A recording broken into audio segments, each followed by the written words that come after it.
বুদ্ধিমান রাজনীতিবিদ আর বোকা রাজনীতিবিদ সবই আছে।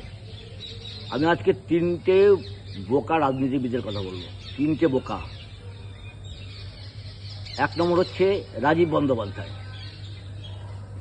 ভালোই টিএমসি করত, ক্ষমতার লোভে 19-এ বিজেপি এলো, ও ভাবছে 21-এ বিজেপি আসবে, 21-এ বিজেপি আসবে, চলে এলো বিজেপিতে, ডোমজুর থেকে দাঁড়ালো, গোয়ারা হারলো। হারার পরের দিনই দিদির কাছে চলে গেল টিএমসি অফিসে, দিদি আমাকে ত্রিপুরাটা দিন, আমি ত্রিপুরায় ক্ষমতা এনে দেখিয়ে দিচ্ছি। ত্রিপুরা ও যাওয়ার পরে যে পার্সেন্টেজ ভোট ছিল তৃণমূলের সবটাই নষ্ট হয়ে গেল। এবার হারার পরে 26-এ টিকিট পেল, হারলো, এখন বেপাত্তা। ও যদি তখন বিজেপি না ছাড়তো তাহলে আজকে তো ও জিততো, মন্ত্রী হতো। দ্বিতীয় জন হচ্ছে সব্যসাচী। কঠিন অবস্থা, বান্ধবী ধরা পড়ছে। ও কি করলো? তৃণমূল থেকে বিজেপি এলো, বিধাননগর থেকে দাঁড়ালো, সুজিত বসুর কাছে হেরে গেল, পরের দিনই চলে গেছে ভাইপোর কাছে, আমাকে টিমে নাও, ভুল করেছিলাম, আমি ব্যাপক।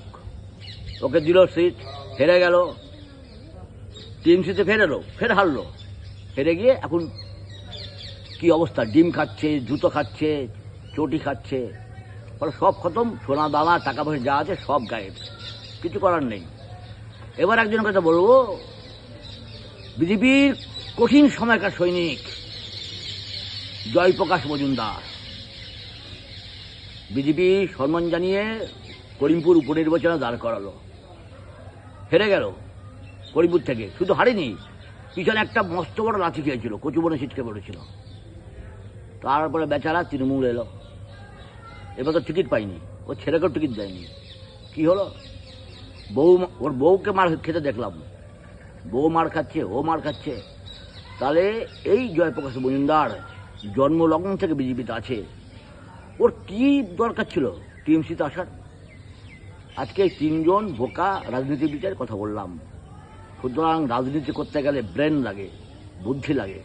আপনাদের তিনজনের কারোর বুদ্ধি ছিল না। নমস্কার। এবার দেখো, নমস্কার বললাম তো।